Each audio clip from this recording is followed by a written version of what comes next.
Nice to meet you guys. I really like your shirt. Wait, you live there? You work there? Yeah, so I work outside. I'm from here. I'm from Las Vegas, Nevada. So I'm a wildlife biologist for the USDA, which means U.S. Department of Agriculture. And I'll take you through this presentation, and then at the end I have some. That's your name right there? Yeah. I have some really cool real skulls, some animal skulls that I'll show you guys. Thank you. That I'll show you at the end of the presentation. So, getting started. This is a white-tailed prairie dog. They live underground in burrows, and they're a lot of what I work with in my job. That's your buddy? I mean, maybe not that guy specifically, but I love prairie dogs. They are my buddies. Yeah, they're actually ground squirrels, so they are a species of squirrel they're evolved to live only underground. Yeah, they're like groundhogs, yeah. So, like I said, I'm from here in Nevada. First of all, does anyone know what the word biology means? Biology, Yes. Okay. Yeah, it's a pretty common word. You might have heard it in a few places. Yeah. It's like double-edged fire. Right. You're pretty close. You're pretty close. Wait, violin, firefighter? I'm a firefighter. Yeah. Oh my gosh, look at your outfit. Yes, I am. I'll talk about that a little bit too. But so biology means the part of the word that is bio comes from the Greek word bios, which means life, living things. Ology comes from the Greek word logos, which means to study, to learn about something. So the term biology. Yeah, because they look like crap, don't they? they're pretty beat up. But yeah, so yeah, I do just about everything in these boots. But so biology, essentially put together, it means to study living things here on Earth. So I work for the USDA, which is the U.S. Department of Agriculture, and I am stationed at an Air Force base in California. It's an airport, and my main job is to ensure that wildlife do not interfere with airplanes, because if a bird or other form of wildlife hits an airplane, it's gonna really hurt that bird, and it's gonna really hurt the airplane and the people on board. So my job is to protect both people and animals on airports and ensure that the animals are not coming onto the airport. So I have a bachelor's in environmental science and biological conservation. Yeah, were you in one of the previous classes? I recognize a couple of you. And I have a minor in animal behavior, which is essentially studying animals' brains to figure out how animals think, how animals' brains work. I included the picture of a shark because it is career day, and my dream job is to do marine biology and study sharks. I am obsessed with sharks. Me too. When I grow up. Yeah. I know what sharks are. I'm learning about What shark? It's a hammerhead shark. Nice. Yeah. Here's a bonus question. Does anyone know why their head is that shape? No. Yeah. Because it helps it find food like a magnet. Oh my gosh, that is exactly right. They look straight.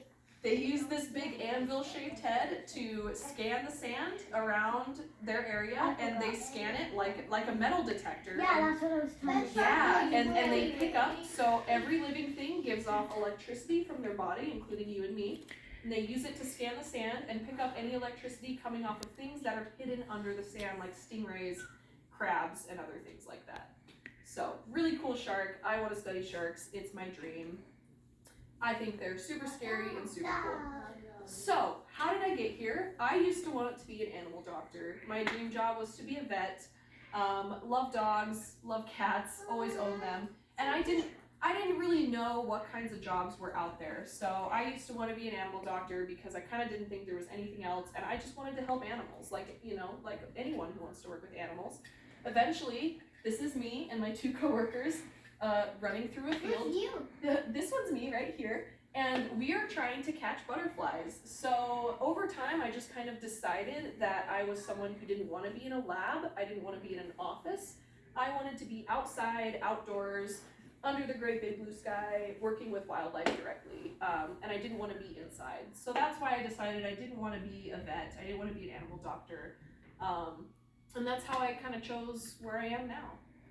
So these are some of the classes I took: environmental science, biology, chemistry, psychology, which is animal behavior, how the brain works. But there's all kind, every school's different. There's all kinds of different classes. In college, Doctor school. yeah, in college, like I said, this is what I majored in, environmental science, and minored in animal behavior. And I studied in a place called the Galapagos Islands for a little while. I don't know if anyone has heard of the Galapagos Islands, but yeah, they're very famous. They're very well known. You might have heard of them before. But essentially, they're very well known because the Galapagos Islands have a lot of species that are seen nowhere else on Earth. Birds that you will not see anywhere else except for on one single tiny island. So they're very, very famous because you'll see animals there you've never seen before in your life. So it's a really cool place. Also, to just prepare myself to work with wildlife and to work outside and to get involved and help animals, I started volunteering at animal shelters. I volunteered at some zoos and aquariums, but I mean, yeah, me too, because I love sharks. Yeah. Jellyfish are my favorite. Oh, they're so cool. Has anyone here ever been to Shark Reef Aquarium here in Yeah. Vegas? It is the I coolest. just went. Yeah, it's like my favorite place. Today? I love it. No, Yeah. a couple days ago. To be a shark. Go ahead. No, I went to an aquarium for my 3rd birthday. Oh, they're my favorite. I went to Shark Reef, I think it was for my 16th, 17th birthday, so 15th, something like that. I love Shark Reef Aquarium. But, How old are you now? I am 25 years old now. 25 years. I know. That's Ancient. You're like a parent. Ancient. My mom is 30 years old. So, I guess my point is that if you guys want to work with wildlife, if you want to work with animals or work outside, there's a lot of different ways you can get involved in the outdoors. You can join the Boy Scouts or the Girl Scouts. You can volunteer at zoos and aquariums and animal shelters and help dogs and cats. And there's lots of different clubs and groups you can join in school. There's lots of outdoor clubs that you'll discover. Oh yeah. There's so many different things, boys and girls, any age. There's things you guys can do right now at your age that will help you prepare for this type of career. So, my first job ever, I worked at PetSmart, the pet store, and I worked with people's dogs and cats in the pet hotel, and I took care of dogs and cats. After that, I worked for Nevada Department of Wildlife, and that was my first time working outside. So with Nevada Department of Wildlife, I did field work, meaning we mostly swam around in lakes, we counted fish, we counted all kinds of different animals around lakes, and it was really my first exposure into PetSmart. Yeah, it's like my favorite store. I love it. So it was really just me getting to work outside and me learning that I really wanted to work outside. And then after that, I worked with U.S. Fish and Wildlife Service in Colorado, and we did work during the day and the nighttime. So the nighttime work we did was pretty spooky. We drove around with flashlights and we looked for animals and we counted animals at night. And it was very spooky, but super, super fun. I'll show you some pictures from that. A lot of other stuff we did was the firefighting in Colorado, so I'll show some pictures from that too. But we did a lot of controlled burning, which is setting small fires on purpose in order to benefit the environment and the animals. And we also did a lot of wildlife rescues and relocations. If there were hurt animals, injured animals, sick animals, we would go rescue those and get them the help they needed or relocate them to a safer place where they could be more happy. So an example of that, this is a prairie rattlesnake right here. Very dangerous to people. Rattlesnakes are pretty dangerous. So if they get too close to where people are on the refuge, we had to carefully relocate them to a place where the snake was going to be safer and happier and not pose a risk to people. So that's me doing that. A lot of other things were the surveys. So we were counting things like little mice. This is a mouse in this bag right before I released him. And then this is a toad. We counted a lot of frogs and toads.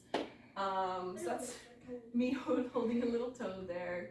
And then really our bread and butter, yeah, what we worked the most with were the ferrets and the prairie dogs. So Wait, that's a butterfly up there. yeah, so this is a black-footed ferret, and they live in burrows underground with the prairie dogs, and they're critically endangered. There's 100 to 200 black-footed ferrets left on the planet, in the whole world. So we were running a breeding program where we breed black-footed ferrets and we release them into the wild to try to help their populations increase. This was me releasing this ferret back into its home. You can't really see him in there, he's all the way in the back, but he's making his way out. Another thing that we did was the picture of me running through the field with the net was me catching butterflies. And we would catch a butterfly, in this case a monarch butterfly, and we would put this tiny little sticker on its wing that lets us track wherever it goes throughout the whole country. And if people see a butterfly with a sticker on it, they will report it to the government, and that way we can track the butterfly's movement for the rest of its life and make sure it's healthy and safe. You really did that? Yeah, so this is a butterfly we caught and we put a sticker on, and the butterflies don't seem to mind. He's just like chew. And then you're amazing. So yeah, so we did stuff with birds, and this is a baby bison. This guy right now is about 30 pounds. Bison will grow up to be about 500 to 1,000 pounds. So it's kind of hard to visualize, but this guy right now is the size of a small dog. He's about 30 pounds.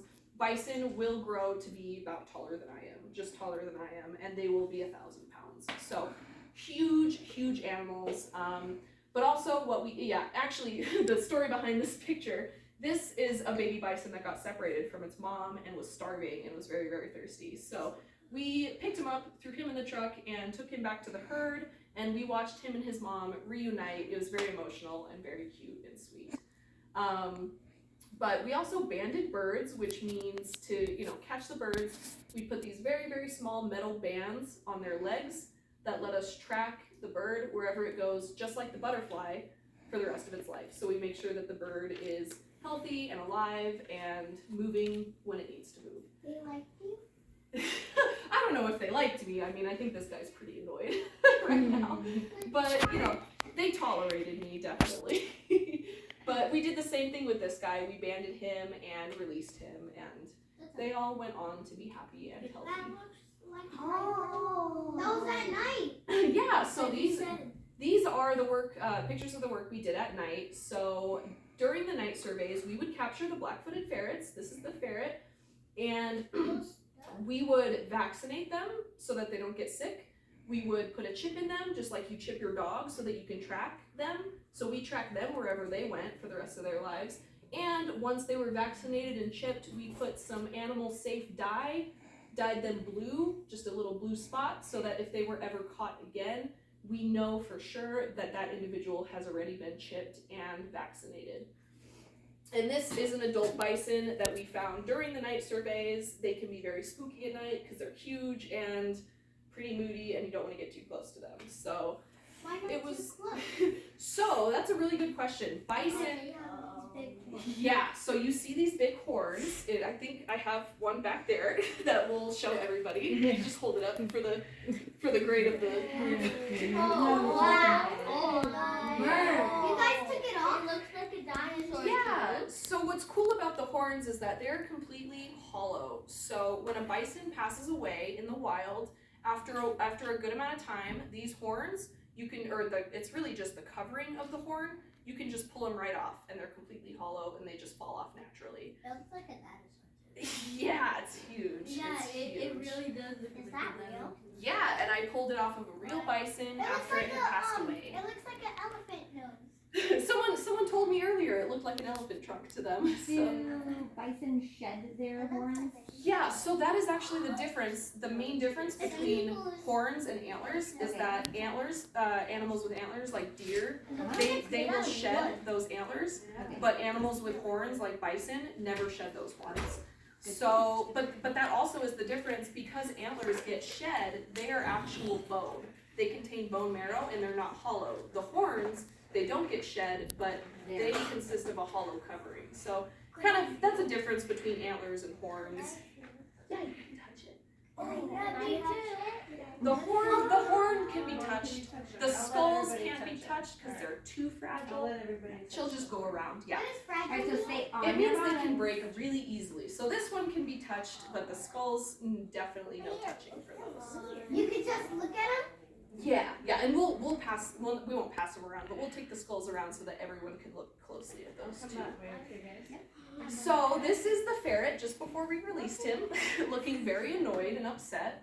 And it made the night surveys pretty spooky but pretty fun. And then this is a lot of the firefighting stuff we do. So this is a firefighter dropping down fire.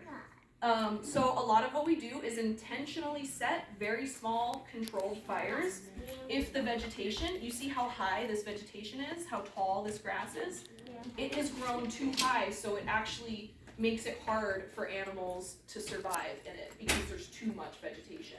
So we will set very, very small controlled fires in order to burn off some plants and make it easier for animals to survive. That's how it looked like when it was done. Yeah, so you can see here, this is a cool picture because this half has been burnt and this half is completely unburnt. So that's kind of the difference. There you go. And this is one of the burns as it's happening, all the smoke. But a lot of what they also do is go off. That was real smoke here. It wasn't here, but it was in California, so it was nearby. But Look all that stuff that had to be burned. yeah, it's all, you see all the black. Yeah. So these Now it's this is called prescribed burning or controlled burning, and it's done intentionally. Lots of fires are set unintentionally on accident, and those are the fires that we have to go out and actively fight and put out because they're dangerous. So there's a couple different things that firefighters do and reasons behind them. But my current job, what I'm doing right now, so I work on an Air Force base, and this is my base with all of our planes. And what I do is I capture things like red-tailed hawks and things like great horned owls, and I will band them, just like I talked about banding the other birds. I put the little ring around their leg, and we take them hundreds and hundreds of miles away so that they won't return to the airport, and we release them with the bands so that we can track them. This one? Or this one? This one, he's all surprised now. Look, he's like screaming. Yeah.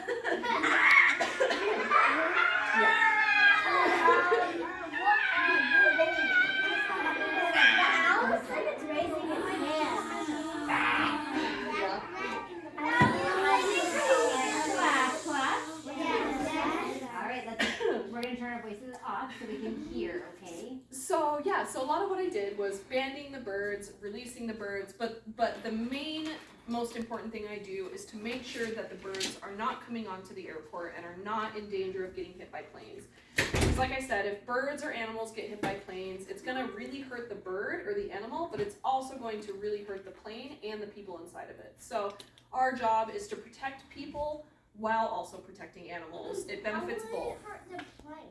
Huh? How will it hurt the plane? So if a bird collides with a plane, that's a really good question. It will get ingested, which means sucked into the engine. And if a bird gets sucked into the engine, it could shut the whole engine down and the plane could crash if it doesn't have working engines. But the bird will die.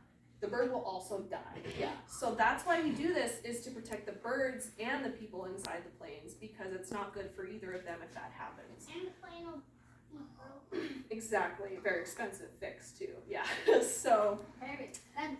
yeah, so that's why we do what we do in this job. You really flew in there? Well, I don't fly the planes. I wish.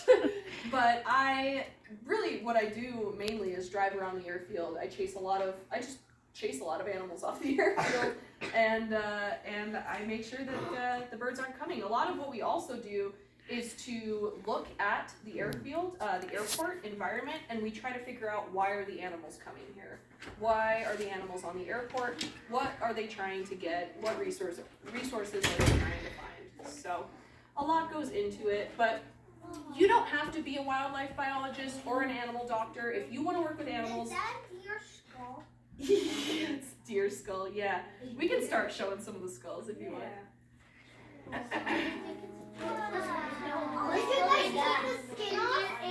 So when I found this, the skin was already gone, because when an animal dies, everything except for the bones disappears.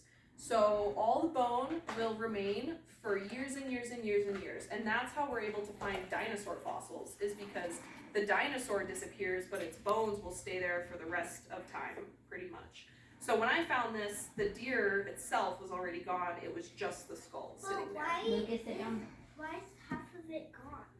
No, you can't So half of it, you're talking about like the lower jaw and the nose. Those are just places, the nose specifically disappears because there's no bone in it. So there's nothing to remain after it decomposes. The lower jaw just wasn't around. Does the deer have the bone like that's right here?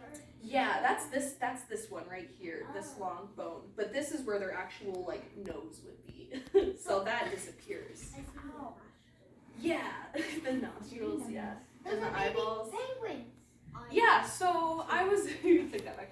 I was gonna say, if you guys want to work with animals and you don't want to be a biologist, you don't want to work in a field outside, or you don't want to be an animal doctor, there's lots of other things you can do. If you're someone who likes building things, you like math and science, and you don't exactly want to work with animals, you can build energy. You can build solar panels and windmills. If you guys want to help animals and be a doctor, you can be a wildlife rehabilitator and help sick and injured animals and release them back into the wild healthy.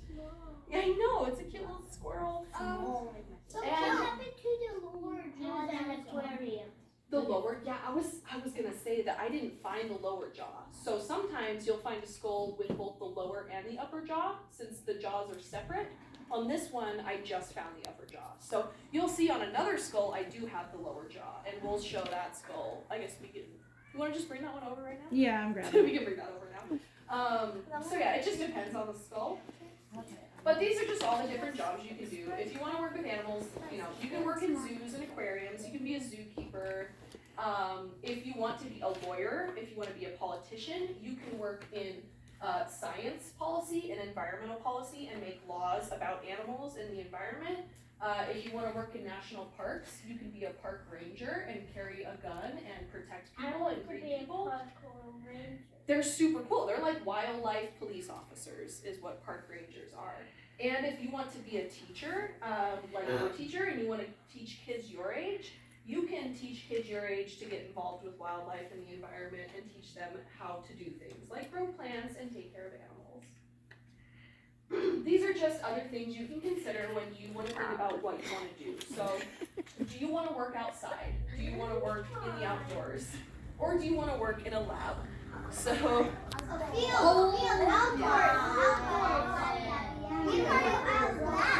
class. Touch your head if you think you can guess what animal that is. Touch your head if you can guess what it is. what animal do you think it is? Do you want to guess? That's kind of close. Kind of close. Kind of close. I see where you're getting that from. So this is actually a javelina, and you might not have ever heard about that, but they are pigs. They're wild pigs that are related to wild boars, and they have they have Take it off? yeah. So they completely separate. Because everyone's like wow, and they have these big fangs, these big If you push your tusks. hand, if you push your hand in it, it can cut you. They're pretty sharp, yeah, these tusks are pretty sharp. That's part of the reason why we don't touch them, because they're a little bit dangerous. When you take it up, it looks like the upper jaw, it looks like a saber-toothed tiger. Yeah, it kind of does, huh? That's kind of why, that's like honestly what I thought it was when I first saw it. But they're like wild pigs, and they live in Arizona and Mexico and South America. So they live in the south. I lived there. Yeah. I lived in South. It's pretty cool, isn't it? I went to Ecuador, which is in Central America, and I But loved with it. really big teeth. Yeah, really big, spooky teeth. Did you find it at night? What are those? When you guys found it at night? This was found actually by a lake during the day. It was right on the shore of the lake. And it was only the bones at that point. The whole animal was gone already. Was it just the face? Or was it the whole body? That was just the head. The whole body was not there anymore. Oh, so but you said when an animal dies, all the skin is Right. out. So probably the rest of the body wasn't made out of bones. It was probably just filling of skin. Very smart. Yeah, Maybe exactly. it just fell into the pond. Yeah, I mean, Maybe the animal accidentally knocked it. exactly. And Or maybe there's people whose jobs it is to find things like that and figure out what killed this animal. Why did this animal pass away? And that's a whole job if you guys want to do. It's called wildlife forensics, and you figure out what causes certain animals to pass away. So it's another really interesting job that you can get into. It's something I'm personally really into. I'd love to do wildlife forensics. But this is something else that we do. We do fisheries surveys, and we catch fish, and we weigh them and measure them, and then release them back into the lake. that is a seal. Yeah, that's actually a catfish. This is a really big catfish. Yeah. This one, this is a swallowtail butterfly. It's one of the biggest butterfly species here in North America, and it's about the size of my hand, my whole hand. Very, very big. I think These are the adult bison. Oh my god. So these are, whoa. Yeah, so these are some of the adult bison that live in our bison herd, and like I said, you can kind of tell, this one, it's pretty much right up next to me, so you can tell the height, how much taller it is, and how big they are. And they're very big, and they can be very, very scary and intimidating and powerful. Hi teachers, at this time we will conclude presentation. Perfect timing. Thank you presenters for coming to East. What's the prairie dog doing? So, yeah, so these are deer, adult Prairie deer, dog. and some baby deer, and this is a prairie dog who looks like he's dancing and singing, having a good time. He actually, yeah, exactly. He actually is, there's danger nearby. He spotted something like a coyote or a snake perhaps, and he is actually yelling out loud to alert his family and friends that there's danger nearby. So when prairie dogs feel threatened, they will hop up in the air and shout at the top of their lungs to let everyone know that there's something dangerous nearby. So that's what he's actually doing. And then the last slide, I have some of the birds. These are some of the birds I work with in my current job at the airport. So this is a red-tailed hawk. This is a red-tailed hawk. You can tell by the very bright red tail. And this is a burrowing owl, and they, just like the prairie dogs and the ferrets, they live underground in burrows. So they're one of the only bird species that lives underground. I thought they also live in trees. Burrowing owls only live underground in burrows, and they're very small. They're about this big. Tiny, tiny, tiny owls. They're one of the smallest species of owls in the country, in North America. They're like They're tiny, yeah. And they live in little burrows. And that's all. So I can do a couple questions real quick. How big can a bison grow? So, that baby bison, remember that orange fluffy baby bison that was in the truck? When they're that age, they're about 3 months, I would say 2 to 3 months old. They're about the size of a medium-sized dog, and they're about 30 to 50 pounds. And adult bison, the ones that you saw in the previous pictures, here, these guys will be between 500 and 1,000 pounds. So they grow to be as tall as I am, or I would say if you guys have a small car, they're larger than a small car. I told that these Miss guys Sarah, look- would you say that like the head of the bison is like as big as like your body? Bigger.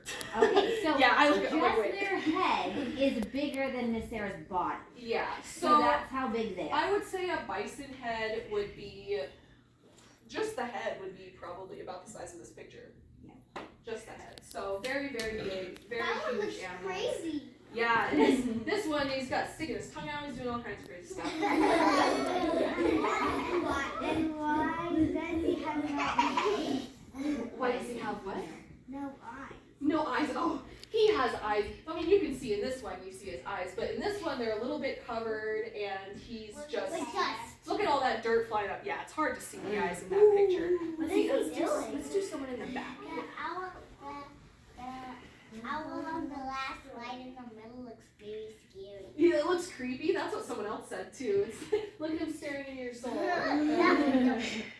But yeah, burrowing owls look very angry all the time. I don't know why. They just look always upset. I don't want to Yes. look like that. Yeah, it is an owl. Do you know how many animals Like how many owls that I work with? know how many animals that you find? How many animals that have you found so far? It would depend on what we're looking for. So a lot of times we were working with the little ferrets, remember the black-footed ferrets? And with the black-footed ferrets, there's only about 100 to 200 of them left in the whole world. There's not a lot of them left. They're very endangered. And so that's one of the more rare animals that we work with. They're very endangered, very rare, and there's about a couple hundred of them in the wild, in the whole world. Wow. No, not a parrot, but a ferret. Oh, Is it nice. catfish? So it depends on the catfish. Do you have? Okay, Lucas, on your bottom, Arusha, on your bottom. Okay, this is our last question. Yeah. So the catfish can get, depends on the species, but a big catfish, that one there's, it's probably about this big. It's pretty fat. There's Pretty long. a bigger one. Catfish are definitely some of the biggest species of fish. They get very- Yeah, last question. He's smiling, is that why it's creepy? Yeah, let's see. Yeah, does he looks angry to me. Or really, really surprised. Boys and girls, what do we say to Miss Sarah? Thank you. Thank you guys. Thank you for listening so well. Seems like a very